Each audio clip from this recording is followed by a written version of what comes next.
আজকে বানাবো কলা ফুলের পকোড়া। তার জন্য এই যে কলা ফুলগুলো নিয়ে নিয়েছি, গোটা গোটা করে রেখেছি, ওগুলো ছাড়াইনি। আর তার সাথে এখানে নিয়েছি বেসন, চালের গুঁড়ো, নুন, হলুদ, কাশ্মীরি লঙ্কার গুঁড়ো, গোলমরিচের গুঁড়ো ও কালো জিরে আর পোস্ত। এগুলো দিয়ে একসঙ্গে একটা ব্যাটার তৈরি করে নেব। গরম তেলটা ব্যাটারের মধ্যে একটু দিয়ে দিচ্ছি। কড়াইয়ে তেল গরম হয়ে গেছে।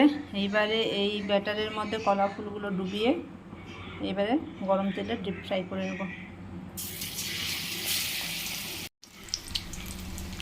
বড়াগুলো কম আছে, দু পিঠটা লাল করে ভেজে তুলে নিতে হবে। বড়াগুলো ভাজা হয়ে গেছে, এবারে তুলে নিচ্ছি। ভেজে রাখার সাথে সাথেই তুলে সব খেয়ে শেষ করে দিয়েছে, বাকি রইল মাত্র 4টা। তাই এই কটা দিয়েই ভিডিওটা ছাড়লাম।